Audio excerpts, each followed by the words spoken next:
சொன்னோம்னா, மாநில அளவுல வந்து முக்கியமான தலைவர்கள் வந்து காங்கிரஸ் கட்சியில குறைந்து கொண்டே போகிறார்கள். இப்ப நீங்க உதாரணத்துக்கு இந்த கடைசி ஒரு 10 வருஷம் எடுத்து பார்த்தீங்கன்னா, 15 வருஷம் பார்த்தீங்கன்னா, ஐயா மூப்பனாரோட மறைவு, திண்டிவன ராமமூர்த்தி மறைவு, வாழப்பாடியார் அவங்களோட மறைவு, ஐயா ஈ.கே. இளங்கோவன் மறைவு, ஐயா வசந்தகுமார் அவர்களோட மறைவு. நான் சொன்னவங்க எல்லாமே வந்து காங்கிரஸ் கட்சியில ரொம்ப வந்து கிரவுண்டடா இருந்தவங்க. மக்கள் மீது ஒரு ஒரு நல்ல மதிப்பு, அதாவது மக்கள் கிட்ட நல்ல நம்பிக்கையை பெற்றதும் இல்லாம, கட்சியை வந்து நீரோட்டமாக வைத்துக் கொண்டிருந்த தலைவர்கள்.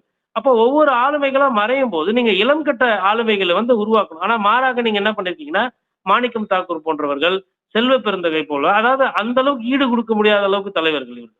செல்வ பெருந்தகை அவர்கள விட ஏன்னா அவரு வந்து தமிழ்நாட்டினுடைய ஒரு காங்கிரசின் முகம்.